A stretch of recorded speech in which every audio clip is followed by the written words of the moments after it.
evening, everybody, and welcome to the Wednesday edition of the Business Power Hour with Darren, Dimples, and the Music Man. Me. Hey, Dimps. Hey, Mr. Music Man. How you doing this evening? What's going on? How are you? Well, good. What's up? Two ladies. This is just a story. These two ladies at a network meeting came over to me, and he said, your show was really good, but we missed Dimples. Good evening, everybody. I just got the finger from Jim. All part of the story. Right. Hey everybody, it's Darren from the Business Power Hour. I'm not in a studio tonight. I'm traveling. Good evening, everybody, and welcome to the Business Power Hour with Darren and the Music Man, except Darren's not here. I'm here. No, I'm you're right not here. Does anybody see that? Darren is not here. Darren is away. I am right here, right Be quiet next for to a you. second. You're not here. What? I don't know if you got lucky. Not the really interesting question. That's a fantastic question, Norman. Wow. See, I got a fantastic. You just got good. I got fantastic. Show's about him, so let's focus on that. Were you drinking before the show? Oh, Jesus. Oh, Jesus. There we go.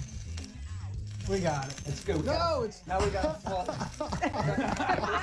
there you go. Okay. Smother it. So, I think he has a music thing. It's making noise. It's making music. Is it? Yeah. That's so sweet. That's so sweet of you, Darren.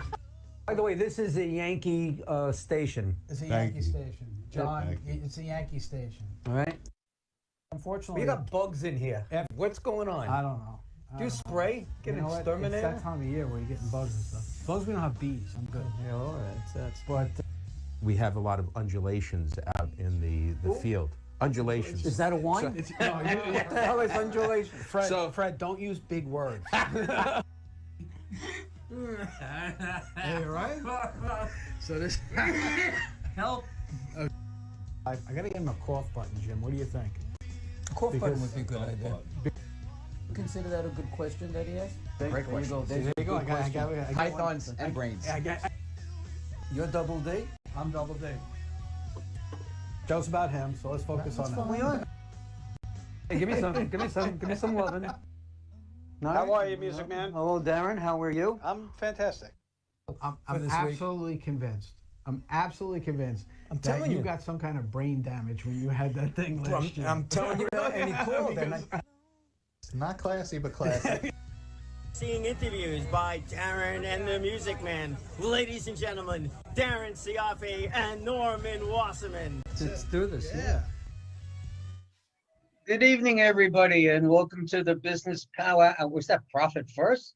This is the Business Power Hour. Well, you know what? I mentioned this on a show, I think it was last week, that, my firm, we've taken a change of direction. We're making all kinds of changes. Well, we're making tremendous changes, and they're all for the benefit of my clients, right? I want a better life for my clients, not only a better life for my clients, but a better life for myself, to make things easier.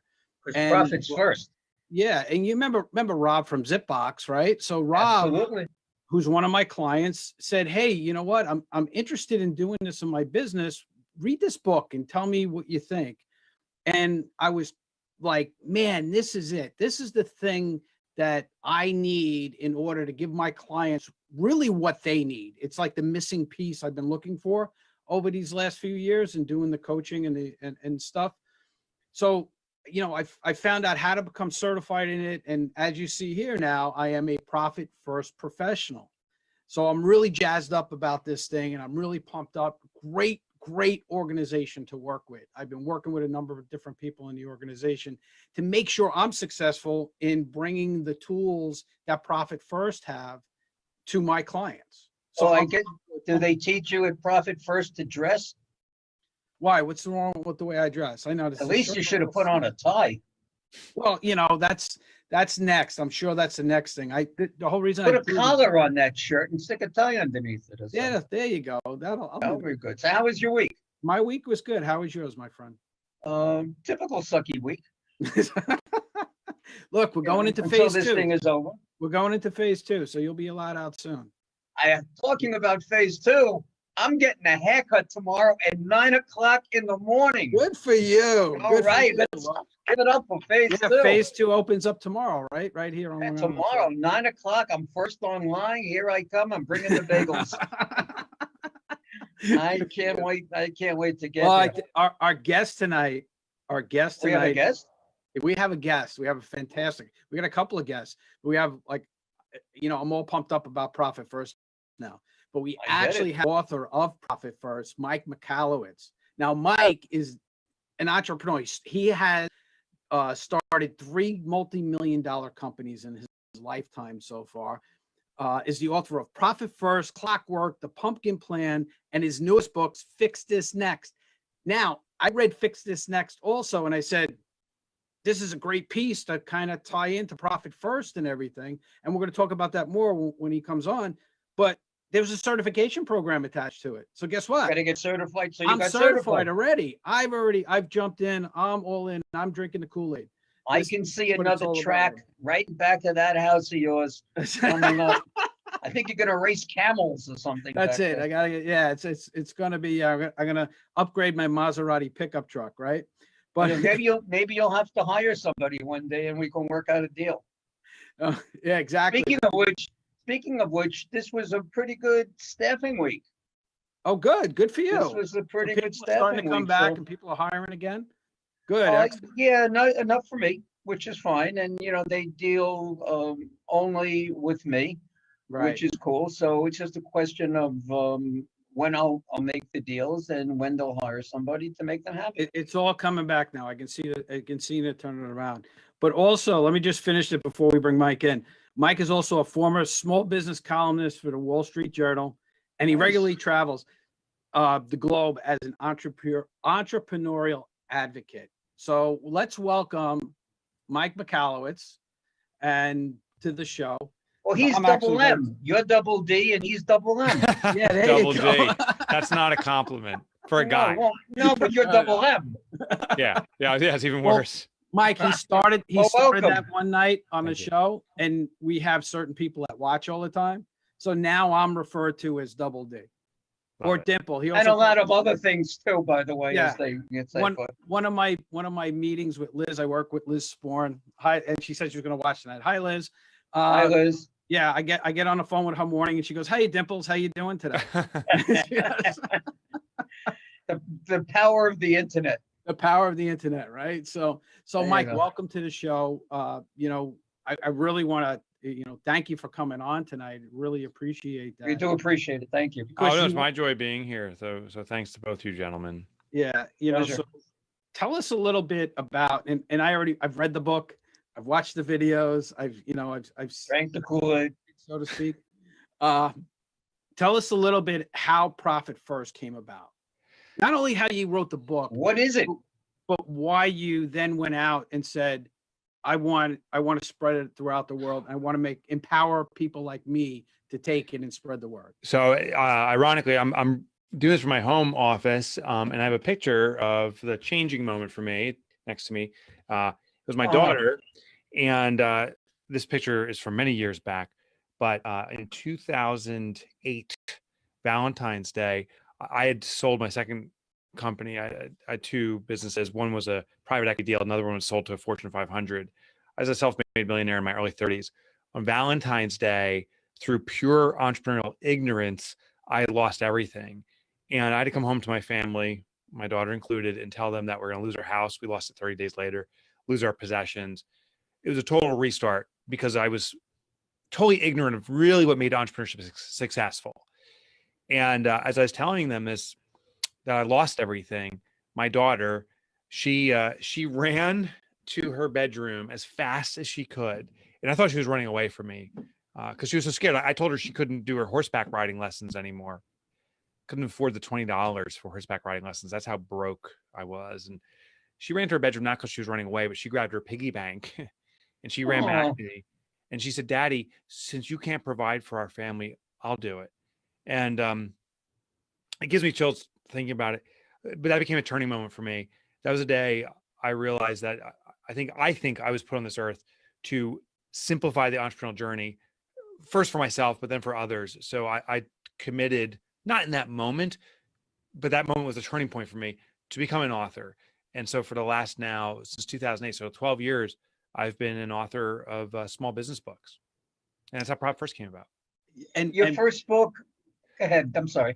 No, go ahead. Go ahead. My very first book was called The Toilet Paper Entrepreneur. It was an edgy title. And what I was targeting was how the lack of resources actually works to our advantage. The lack of money actually makes you more innovative, and the lack of experience makes you challenge industry norms. So I started really kind of these contrarian beliefs. And one of the contrarian beliefs with Profit First, for example, is that profit comes last. We call it the bottom line or year end.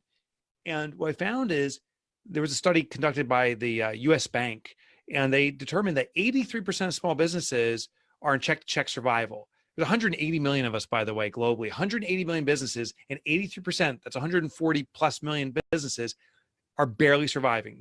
If they don't sell something today, they can't pay rent or payroll next week.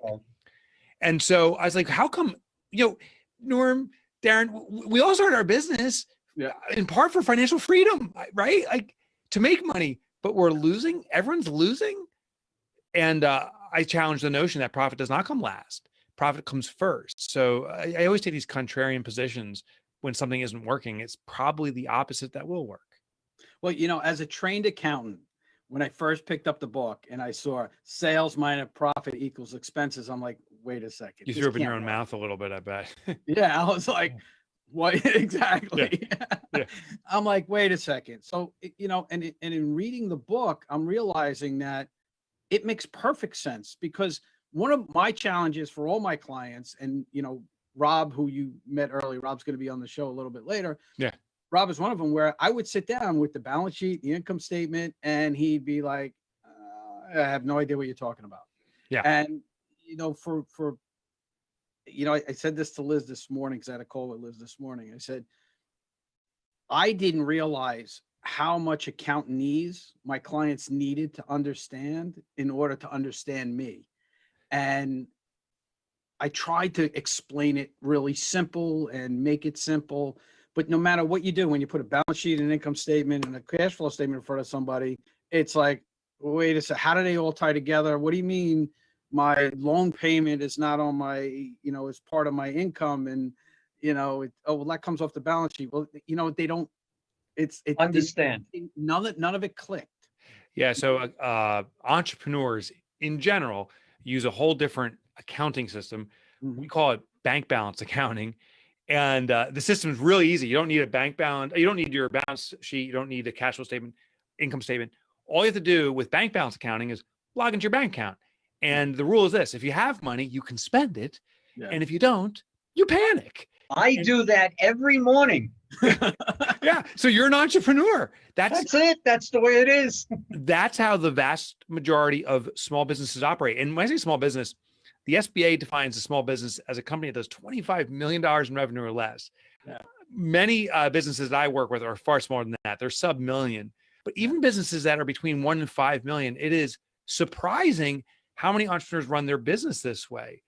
And instead of fighting that habit, my question was, how do we actually leverage that habit, continue to do that, but channel the outcome we want, drive profitability? So the Profit First system sits within the bank accounts. And now by allocating money to different bank accounts with different intended uses, labels, the entrepreneur knows what the money is intended for before they spend it. It's like the envelope system applied to bank accounts.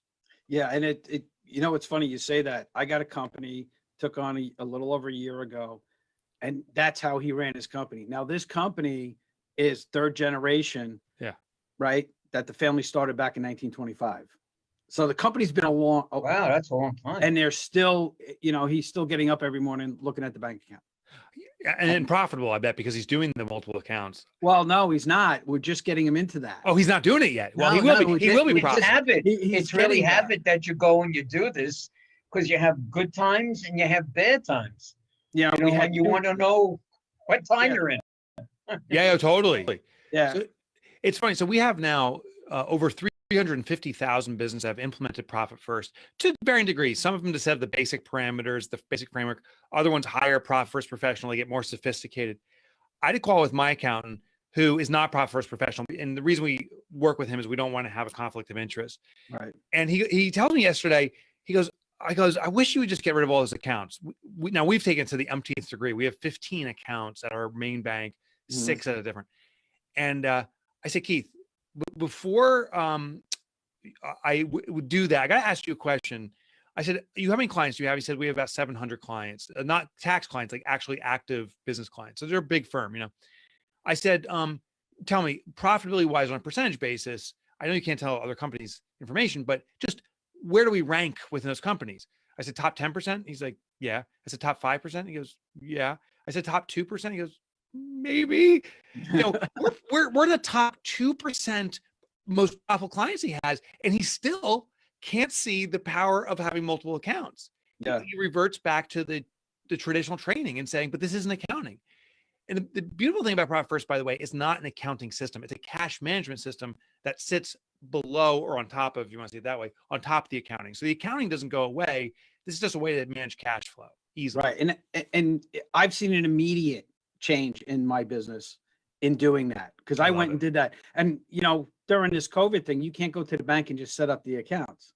So I found a bank, following your advice, found a bank charging no fees or anything like that. Love it. Actually the credit union.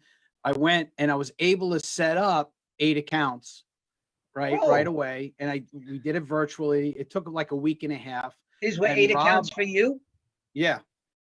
And we'll explain it. We'll say a little bit later what all these accounts mean when Rob and Errol come on. Because Errol, who I just took on as a client, already had 10 accounts set up. I love it. Was Errol already doing Profit First? Yeah, he read the book in January. Nice. And then and it's funny because he went to the same credit union that I went to. Oh. And so we're, you know, it's like, boom, everything is just tying in with that. And I put Rob into this credit union also. So, awesome. You know, because it's, again, no fees, anything like that. And they're actually earning interest on every account. I love it. Yeah. But I saw an immediate change in my cash flow. You know, I was going from, I was at Chase. I had one account, and every week I'm like, okay, do I have enough? Yeah, I should have enough to get through, and, you know, and all that other stuff. And then immediately by implementing it, it was like, oh yeah, I got plenty. I know exactly how much I got for each area, and I know I got plenty now. And well, you had the same amount of bills, monthly charges, whatever it may be. What was the difference? It's just a question of accounts. The difference was, Norman, the way you set the accounts up, right? So the base accounts, and Mike, don't yell at me if I get them wrong, right? This is your certification at risk right now. You better nail it. You got the income account. That's where you put all your deposits. Okay. Then you got your profit account, your owner's comp, taxes. Okay. Profit, right? Owner's comp and OPEX. Okay. All right. So those are the 5 basic accounts that you would set up. Now, what you also do is you set up in another bank that's difficult to actually get access to. You set up a couple of other accounts where you're going to put your profit hold, okay, and your tax hold account into. I got it, right, Mike? You nailed it. Yeah. So you passed the first step. Well done. That's why you're certified. Yeah. Exactly. Yeah. And what you do is you take based on your numbers, and there's this great tool that Mike's team actually gives us access to as Profit First professionals, and I did this with Rob, and I'm going to be doing this with Errol this week, running their numbers through. So you get an idea where the percentages should be. Mm-hmm. But it's not a radical change. It's change over time. You could set it for 4 quarters, 6 quarters, or 8 quarters on how you want to make the changes so you can get to where you should be. And the whole point of this is this. Your money comes in, you're going to take your profit percentage first, you're going to take your owner's comp next, you're going to take your taxes for your owners next, and then the OPEX is the last thing on the list. If you don't have enough money to pay all the bills that come out of OPEX, you need to clean up those bills. Right? Mike, can I ask you a question, Mike? Yeah. You said you had a couple of businesses where you've made some money and you sold. So what kind of businesses were they? I was in the tech space. So first was called Computer Integrator. Now they call them, I think, MSPs. That was acquired by private equity. My second business was the interesting one. It was in computer crime investigation. So my company was one of the investigators in the Enron trial. Christy Brinkley's divorce. Now, just to be very clear on the defense side. So for Enron, it was the CIA and the FBI and the opposition representing Kenneth Lay, Andrew Fastow. That was my company. And by the way, the evidence is no longer sequestered. They were guilty. They were very guilty. But that's what work we did. And it put us on the map very quickly because we got these marquee cases. I bootstrapped the company too. It was acquired by Robert Half International. But I think the interesting thing of those stories is those businesses were never profitable. I was experiencing, which maybe you guys will talk about later, but this thing called Parkinson's law, where, revenue, you're doing this and it's growing, but expenses almost uncannily move at the exact same rate. I remember I got my first business to $1 million. I'm like, okay, I've arrived now. Where's my million? And I had nothing. I had to refinance my house to cover payroll. I know that feeling. What was that? I know that feeling. It sucks. I got to 7 million, nothing. And here's what I found is that sales equates to stress. Sales is responsibility. The more I was selling, the more we sell, the more on the business. And if you're a small business owner, we carry the weight pretty much on our shoulders. I was under the burden of the stress, having to deliver on this. The balance is profit. And it was never there. I was lucky to exit to sell those companies. I then had this perverted belief that profit happens one day, eventually. And really, it's an exit. If you can exit, that's when you make your money. So my third business. Go ahead. I'm sorry. Go ahead. Well, my third business, I was an angel investor. I thought this is the interesting one. I just said, well, I'm just going to make it rain because I'm a millionaire anyway. I'm going to make it rain for all these different businesses and invest. I sucked at it. I had no right to be in that space. And I lost on every business. I evaporated within 2 years. I mean, like that, everything was gone. And that was my wake-up call that profit is not an event. Profit is a habit. We must bake into every transaction, every day within our business. And it's this accumulation of small profit events that yield a permanent profit. Does Robert have other things that they do besides the employment business? Yeah, so Robert had a division called Protivity. That was required me. It's called a risk management firm. But they own, to your point, they own temps, office temps, all of that. Because that's the industry that I was in. Oh, we're okay. So yeah. So Robert Half, the traditional name is staffing, but right. Protivity was former Anderson, got spun back up into this company called Protivity after they had a collapse, and then they were our acquirers. Got it. Okay, I didn't know that. That's fantastic. So, Mike, let's touch on fix this next.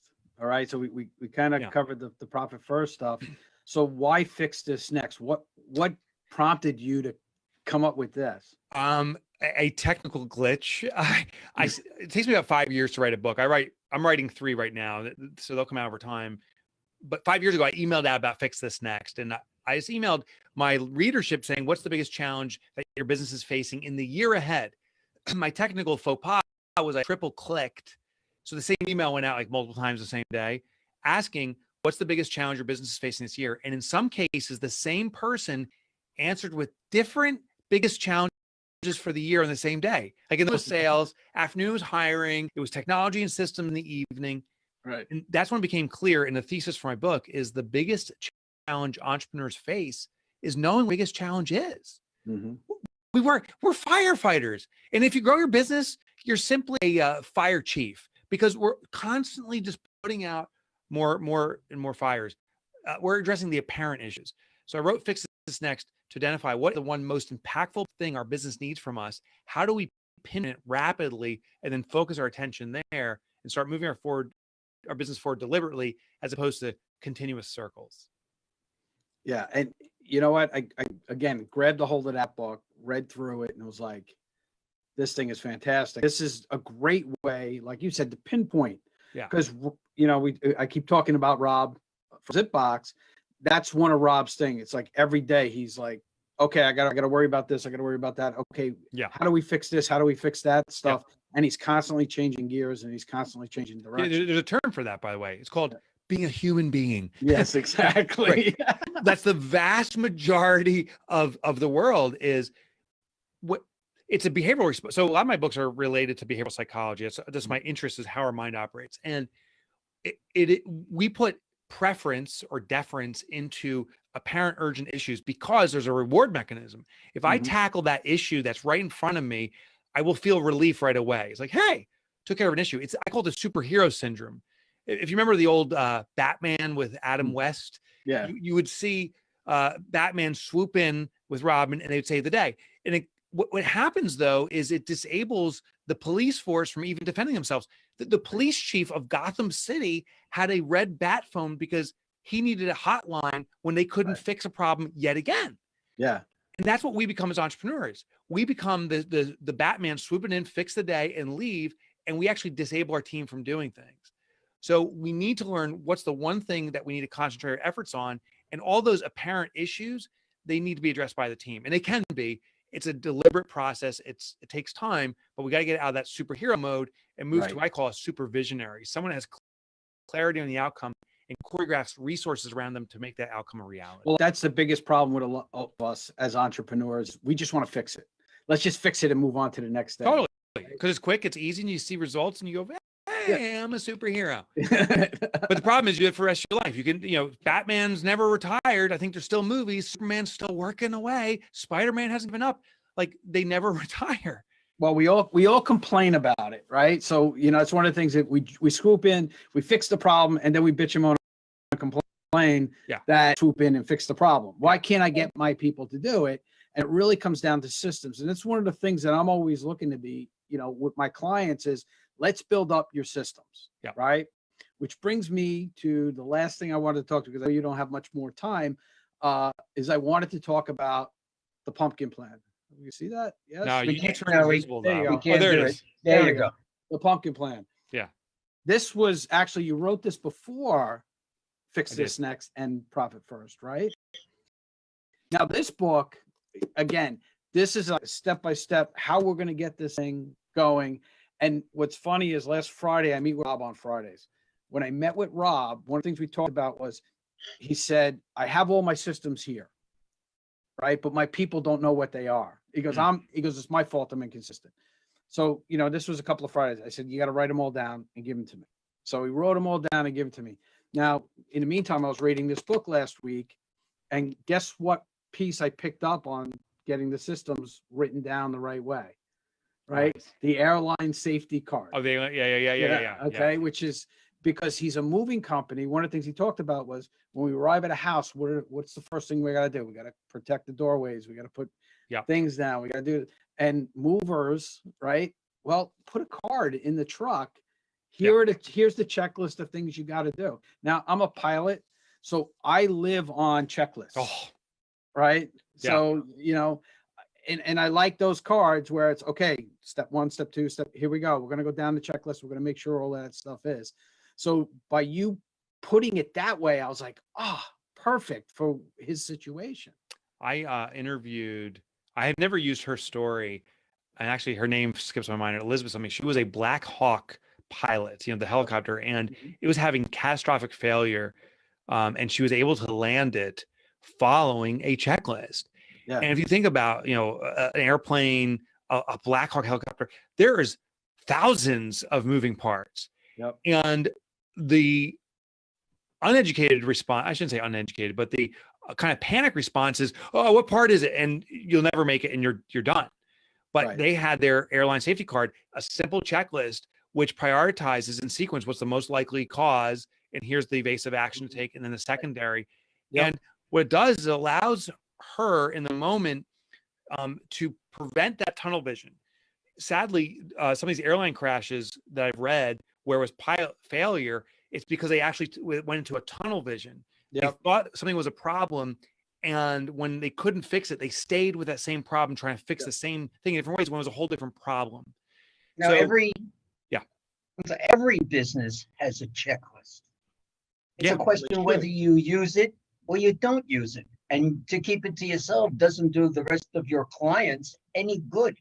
See, in my business, my people that work for me are my clients, or I do work for them, but they have a checklist that I give them so they can't whine and moan and groan at the end of the day. I give it and you have to follow it. And there you go. You're 199% right. And you got to extract it from your mind, right? So some businesses have a checklist, but it just sits in the person's head. Yeah. So one person may be capable, but sometimes they forget, but no one else is capable because they've never extracted that in their mind. So that's key. And it's repetitive. It's being repetitive with it. That's one of the things we do. Is I fly for the Air Force Auxiliary. So, we're all about the training and all about the checklists and doing everything the same way every time. So when that situation comes up, and it's one of the things we train for is those emergency situations, we have our emergency checklists. Okay, what's the situation? Here's what you do. Boom, boom, boom. You try this. If this doesn't work, then you go on to the next thing. Then you go on to the next thing. And then all the way down to, okay, you got to put the airplane down. What do you do and how do you do it? So I'm always with systems and trying to get all my clients to create those bases of systems. I'll tell you the key to get started, because it's a behavioral trait. It's very difficult to go from superhero, where you are saving everything, to actually assigning your police force to do the work themselves. Right. Start small. That's the key. And it's true probably with most things. What I realized for myself, because I always guinea pig all my experiments on myself first before I do it with clients or prospects, is my thing was just, can I start delegating properly small tasks like, invoicing or something that I was doing but could be assigned to someone else and was relatively repeatable. Once I was able to start doing that, then I introduced the next system and the next. So I built my way up as opposed to doing something sophisticated, which would have overwhelmed them and me, and not doing everything at once. Small bites is how I did it. That's the beauty of the systems that you've created. It's all these small bites where, we're making a shift, but it's not a drastic shift. It goes to, okay, I'm jumping on a diet. Well, when you hit your goal weight, what do? You go right back to the way you were doing things before. And the next thing you know, you're right back to the weight you were and everything else. So that's the way it's supposed to be. Yeah, exactly. That keeps the diet people. Yeah, the diet companies make a lot of money that way. Yeah. But what the point I'm getting at is that, again, all these systems, I've been trying to find the right one. This is the first one that kind of says, let's do it in small chunks. Yeah. Let's not drastically change our culture. Let's not drastically change who we are. Let's figure out who you are and then make it work for you. And that's what I've been trying to do for a long time. So much so that, this was something, a revelation that came over to me, not a revelation, but a final decision over this weekend, thinking hard about it, is that this is it. If you're going to hire me as an accountant, you're getting the whole package. If you're not going to do the whole package, then, I'm sorry, I'm not going to be your accountant anymore. That's bold, but I think it's smart. I think it will serve you and them in the long run. Right. Because for the most part, I do most of that anyway for my clients. They're just not realizing it. Yeah. So it's coming in and telling them right out of the gate. This is ka-ching, ka-ching, ka-ching, ka-ching. Yeah. So my Maserati pickup needs gold rims. So there we go. I thought you had the gold rims already. No, I don't have gold rims on. I thought you had them. All right. But yeah, see, Mike, he thinks he's been to my house, but he tells everybody I got a circular driveway. I heard a horse track. It sounds like a pretty impressive place. Yes. Oh, yeah, that's a quarter-mile strip. Yeah. Yeah, quarter-mile, yeah.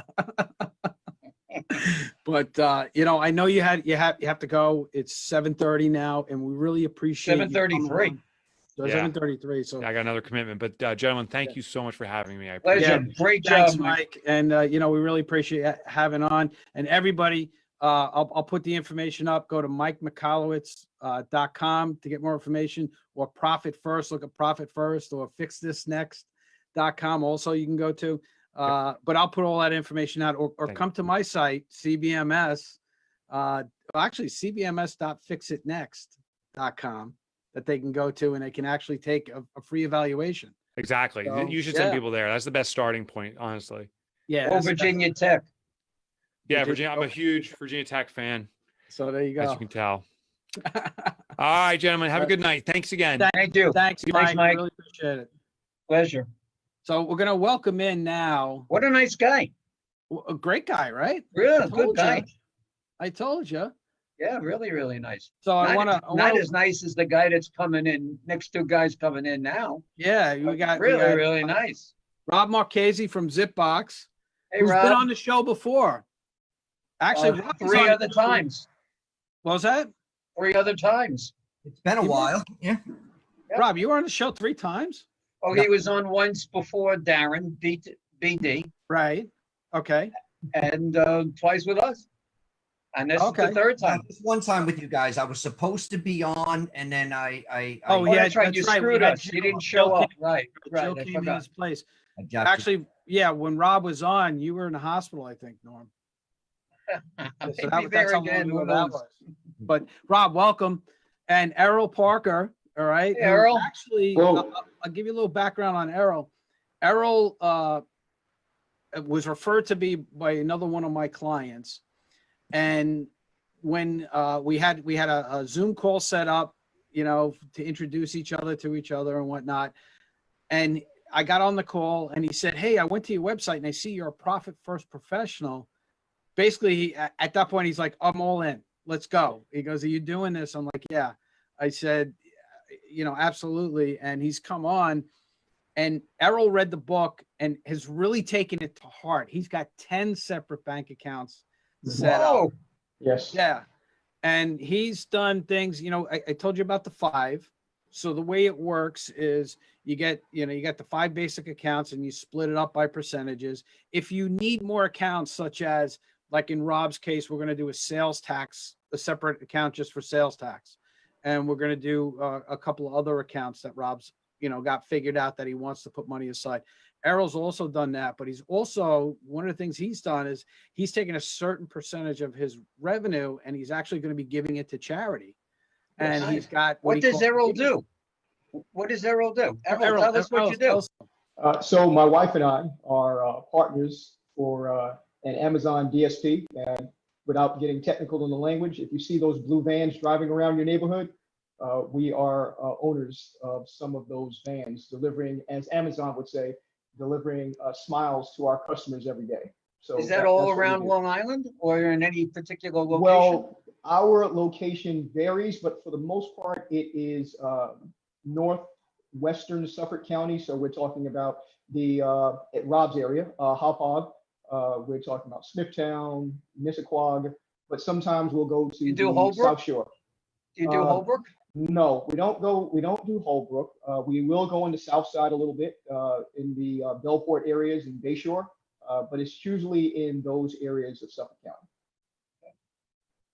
And you see them everywhere. And Errol's got a great business going with this. I'm excited to be working with him because he's already got the profit first thing going, and then we're going to refine it together, and we're going to do some other things together to actually get that. So, Errol, let me ask you this first, and then Rob will get to you in a sec.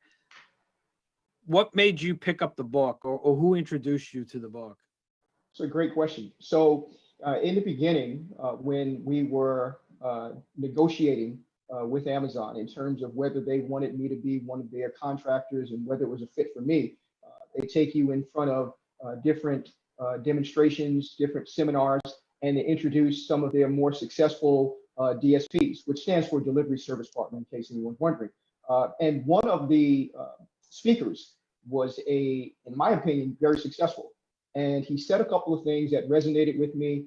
And I walked up to him after the conference or the seminar just to introduce myself and kind of drill him for some more questions or more information.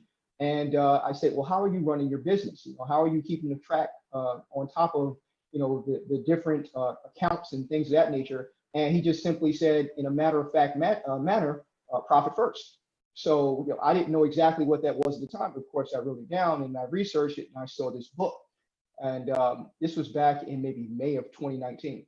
But I did not read the book until January of 2020. And during that time, you know, we had launched, and it was difficult in the beginning. Any, you know, new initiative is, you know, you have your bumps and your growing pains and your learning obstacles and things of that nature. But I wish I had read the book then, because Mike did not speak on it when he was earlier during this seminar, but he said that an entrepreneur should enjoy what they do. But it's difficult to enjoy what you do when you are all over the place, you know, and you're trying to manage things and you don't really have a great control over things.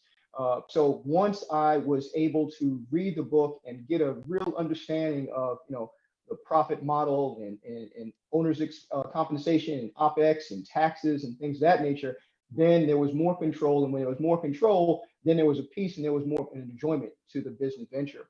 So I started with an introduction back in May, but I didn't pick up the book until January. But there's one other thing, quick aside. So I did have an accountant prior to my connection and partnership with Darren. And like Rob did with Darren in introducing the book to Darren, I attempted to introduce the book to my accountant. And unfortunately, it must have fallen on deaf ears. So he's watching me open these accounts and he's challenging me as to why I'm doing it and saying it doesn't make sense, it doesn't make a difference.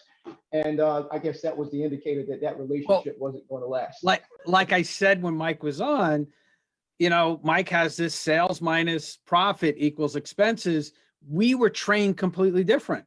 We were all trained as accountants that no, you know, sales minus expenses equals your profit. That's the way it is. Here's how we do it. Here's our financial statements every month.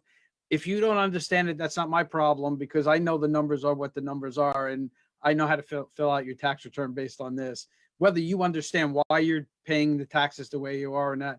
And that was one of the things and a challenge that I've always had with my clients is I couldn't understand why they couldn't understand.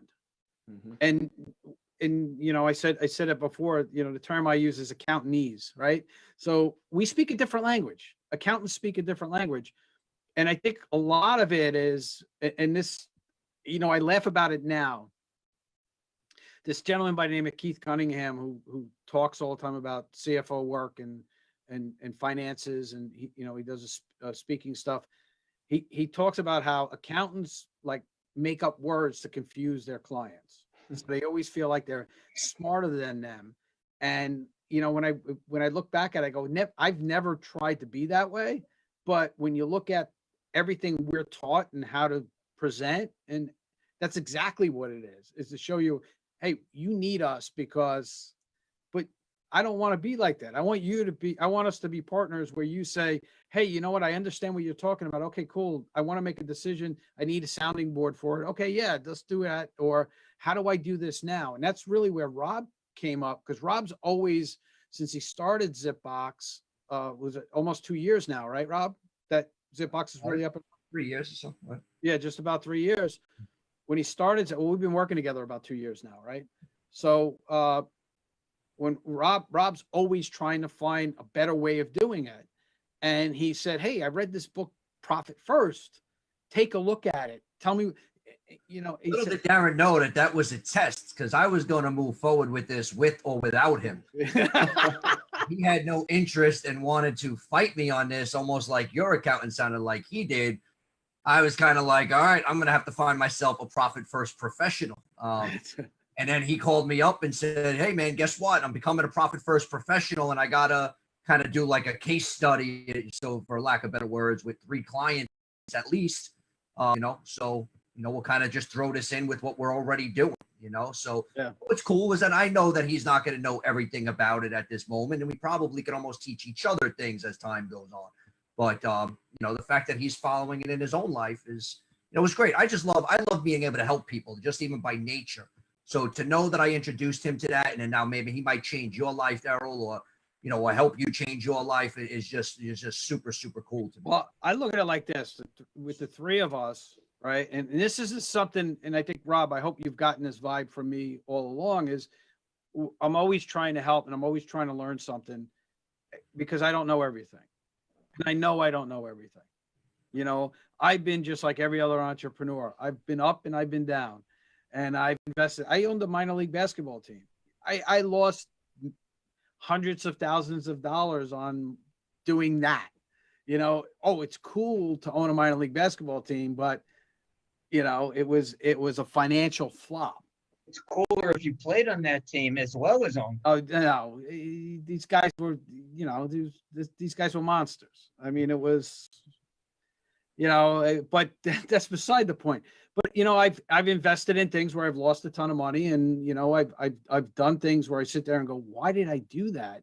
Or if I had different knowledge, I think I could have done better with it. So I'm always looking, and that's what I was talking about when Mike came on. I'm always looking for a better way of doing things, you know. And I've read E-Myth and I'm EOS. I'm an implementer for EOS. It's another, you know, thing in that coaching program, and you know, but they really focus on just a complete pivot in the way you think, where profit first and fix this next. And the pumpkin plan, if you haven't read the pumpkin plan, that's a good one to read, because that's one of the things we're going to be talking about soon. All right. Because I'm implementing that also. And Rob, that's where I got the airline card thing from. Yeah, no, I'm probably halfway through Pumpkin Plan. I actually put that on hold and jumped into E-Myth Revisited, which is also just an amazing book. You know, for anybody out there. They all have great information. So it's like taking the best of the best. Let's all wrap it together and let's all make everybody else's lives better. You know, that's the whole goal. You can read all the things in the world. If you don't implement it, it don't mean right. Exactly. Well, it's like we were talking about before. You know, I bought a rowing machine. I have a rowing machine in the other room. You know, it's not going to do me any good just sitting there, right? I got to get on and I got to row. Same thing with all of these programs. You got to get on and you got to row. You got to get on the machine. You got to start using it, and you got to want to use it. Too many times I work with people that give me the yeah. And look, I'm old, you know, as you can tell from I'm old. Else. Been around a while. I can tell when somebody's just yearing me to death. And I don't want to work with those people anymore. I want to work with people like rowing Errol, machine, like you, Rob, that really want to make a change in your lives for the better. The rowing machine, is that the one that's in your spa? Yeah, the one that's in my spa, yeah. Why don't we tell everybody, or why doesn't Rob tell everybody exactly what he does? We mentioned that he was on the show a few times, but Rob, what do you do? Well, I own a moving and storage company. So, you know, just your traditional moving and storage, and we have a storage feature that gives a little bit of a twist. You know, so we have a technology that allows our customers to have a photographed inventory of anything that it is that they store with us. So, you know, ultimately with the push of a button, you could have items picked up and delivered from your home, you know. So, but, you know, primarily right now, our main focus is of course is storage, but, you know, but moving people, you know, right now with everything that's going on with the COVID situation and kind of all the craziness going on in the city, you know, there's a ton of people just looking to flee New York City, you know, so it's been a big focus of ours of helping people relocate out of Manhattan primarily. Now, I remember I think maybe one of your first customers back when you first got started, and I took my stuff. You picked it up for me from Northport, and you moved it to Ronkonkoma. And I had been with you for quite a while until I recently moved and have a garage now. But I have to tell everybody as a testimonial, you were the bomb. Your business, your concept, and what you do. And I got the guys that moved me in your company, they were so professional, so nice, so caring. That card that you were talking about, the things to do and not, they took care of the things that I knew. I didn't say, they just took care of everything. They were really, really terrific. I think that's the one thing that I think sets me apart from a lot of other companies is the fact that I will sacrifice growth for quality. You know, I really try to focus on just hiring really, really good people and hopefully to start off, they're good movers, but if not, you know, we want to train come movers, but I try to find good people first. And, you know, customer service and just quality of the move people's stuff. You know, when I started this business, I had no idea on how emotional moving and storage was for people. Just not something that you really would think of, right? Until I've had a chance to go on, you know, thousands of in-home estimates and early on working on the truck every day myself and going into customers' homes and, you know, listening to the stories of why it is that they're moving, or, you know, when I've delivered boxes or bins back to people and sat on their couch while they went through the bins to just collect a few items out of it. And, you know, and how each bin had, you know, momentums in them from a deceased relative or, you know, or things from their childhood or whatnot. It's like, you know, to traditional movers, you're going to look at it as a box, as a piece of furniture, but there's stories behind all of that stuff, you know, and I try. Personal attachment to everything. Yeah, there is, you know, there is attached to our stuff. You know, there is, and you know, and you hear the horror stories of people. And again, you know, I never wanted to be a moving company. You know, when my partner and I first discussed this concept, we didn't want to become a moving company. That was we actually said, like, we do not want to become a moving company. Yes. And we don't want to be known as a moving company because of sort of this negative notion of moving companies, that you're going to throw your stuff on the back of a truck and, they're going to throw your stuff in the truck, close the doors, and they're going to triple your price. They're going to break all your stuff. And we realized that, like, we could be a moving company, but we could, be the complete opposite of what most people would think a moving company to be. And, and early on it was, we were a moving company anyway. We looked at it as like, oh, we're an on-demand storage company. But we were a sexier moving company, for a lack of a better term. We had moving and storage with a little bit of technology. Really not much is done different than it's been done for years. Back when they were doing it on horse and buggies, except you also added professionalism to that business. Well, yes. That word, which is not associated with the moving and storage industry, you added to that, in my opinion. Yeah, I want to give a couple of shout outs. We got a few people on the line. Again, I can't see everybody, but Freddie the Painter's on. I know you use Freddie, Rob, right? Matt Hornick's on, Paul George. Chris Gannon actually gives you a testimonial saying that it's true. Zipbox does an amazing job, because I know you've moved Chris also, right? I have. So you help with them, and thanks guys for watching. We really appreciate that. That's it. We got 4 people watching today. Well, that's all I can see. Unfortunately, I can't see everybody. But we're over 10 eyes constantly all show, so we're good. We got a lot of people watching tonight, so we're probably in the millions tonight, Norm. So that'll make you happy. That's a little less than last week. Yeah, a little less. No, it's not that much, Harold. we got a good audience. We always have a good audience. Thanks to them. We have a good audience, and we've been around for as long as we have, so that's great. We thank you. Yeah, but when I talk about like Fix This Next, have you read that yet, Rob or Harold?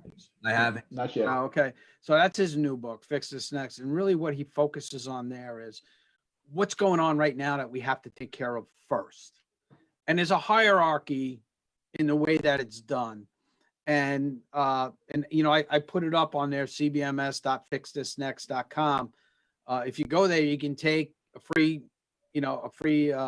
self-assessment of what you really need to focus on now. It's 25 questions. And what it's all going to give you is where are you hurting, and let you zoom in on that and fix that. And then once you fix that, then you go back and it's like almost like you do it again. But working with a Fix This Next professional like me, because I am certified in it, I'm going to help you do that. I'm going to help you move through that. So when I know we've conquered the one, we can go to the next and go to the next and go to the next. Where Pumpkin Plan really is the whole ball of wax. Let's lay it out. Let's build all the operations, get your systems in place, get all these things, and then we can go into, okay, now what do we got to fix? Now where do we got to, clean it up a little bit, so to speak, to get it really tight. So, that's why and they all work together. It's when you read Fix This Next, there's things for profit first that are in there. And if you read Pumpkin Plan, you're going to see Pumpkin Plan flows into profit first, which flows into Fix This Next. So they all tie in. It's a nice, neat package, and it really gives you the way I'm describing it, a holistic way of looking at your company, where it's just not accounting, operations, sales. It's looking at everything all at once.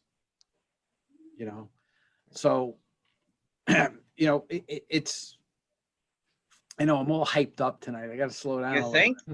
Yeah, I'm just like, look, you're excited about what you're doing, and that's I love good. what I do. That's positive. And that's the thing. I love what I do. And for years, and I can tell you this, when I first got into accounting, I'm like, what am I doing? Because it was just sit there with the calculator, just doing the numbers all day long. And I'm like, this isn't me. And I got into consulting, and I said, okay, I'm good at the accounting, and I found I was good at consulting. Okay, how do I make them tie in together? And it took a long time to figure out how to make it work right. So I think, we're finally rounding it out, so to speak, where we're going to give quality service to our clients now. I think we've been giving good service to our clients for years, but now it's the whole bowl of wax. It really is the whole bowl of wax now. Rob, if people want to get in touch with you, how do they reach you? You can call our office. Phone number is 631-677-1251. You can also go to our website, zipbox.com. That's ZIPPBOXX.com. And if you were looking for a move or a moving estimate, you could just fill out the quick little form on there. It gives us some basic details, and a move consultant will get back to you pretty quickly. Oh yeah, they call you back fast. I will attest to that. Errol, do you deal with the general public or just through Prime?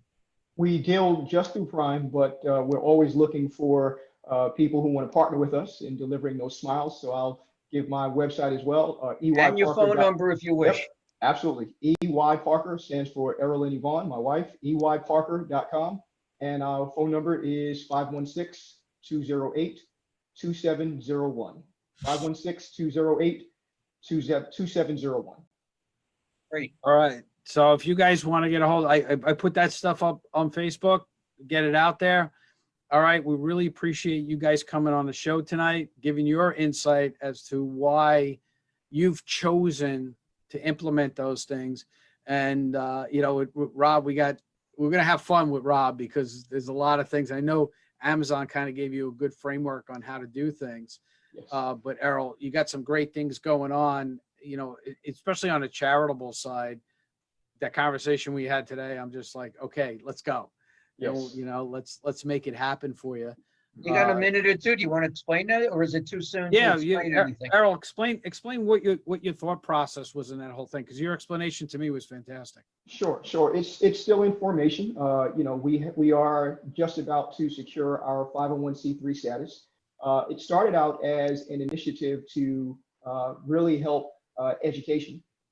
Many colleges and also primary and secondary schools that are suffering financially.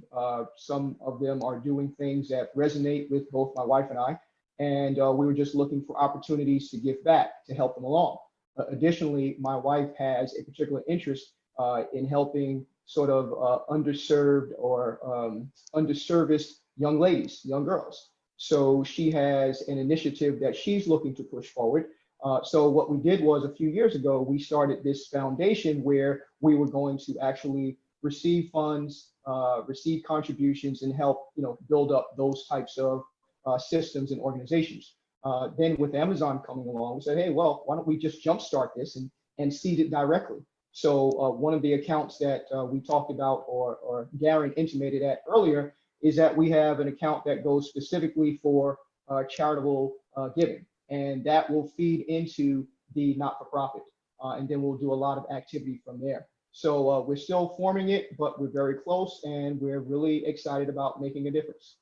And well, maybe one day when Darren remembers, he may tell you that his partner on the TV show happens to be a fundraiser and deals with charities for well over 30 years. And I can maybe, just maybe, help you achieve that goal when you are ready and the world is ready. No, actually what I was going to tell him was, Errol, the last Wednesday of every month, we reserve for charities. So you can come on, you can promote yourself and everything like that. Okay. So when we're ready to launch, we're going to bring you on. So bring you and your wife on, and you can talk about the charity, and we can get the word out, and we can get everything going for you. Excellent. All good. Wish you a lot of good luck with everything you guys do. Thank you. Good stuff. All right. And Rob, I want to thank you again for being on, taking the time. I know you got a very busy schedule. Yeah.